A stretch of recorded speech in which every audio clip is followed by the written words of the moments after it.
honest, the first thing that surprised me when I got to Egypt was that both my bags had gotten here from Montreal. I really was convinced that both of my suitcases would have been lost somewhere along the way because my flight had been rerouted and everything. But the first thing that shocked me when I landed in Egypt, other than my bags, was that it was only men, because I got there really, really late at night, and women aren't really allowed to be out that late, and everyone in the airport was men. And I was terrified because I knew that I was going to be looking for AIESECs, but I didn't know if they were going to be there because I had been warned they may not be. And eventually I just saw this boy, and he looked younger than the rest, and I was like, you know what, maybe he's an AIESEC. And I went up to him and I was like, are you in AIESEC? And he's like, yeah. Are you Stacy? I was like, yep.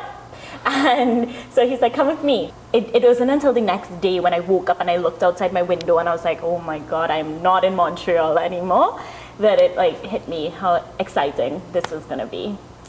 As I landed in Padang, I was really, really happy that my host family and my intern showed up and received me at the airport. And I was amazed by the landscape as soon as I got there, because it's green, they have these peaked roofs, which are very different from here in Canada. And that landscape continued to amaze me for the next 2 months. But also that same evening, there were 2 earthquakes as soon as I landed in Padang. And that really jolted me into the reality of where I was and what I was doing and why I came there, because my internship was all about creating earthquake awareness workshops. So to have experienced those first 2 earthquakes and see the fear in everyone's eyes and have to run out of the apartment but not know what to do, really, really was a bit of a shock. And so that day onwards, I prepared a little emergency bag and carried on for the rest of the 2 months with a smile, but I always had my passport, my money, and my camera on me at all times.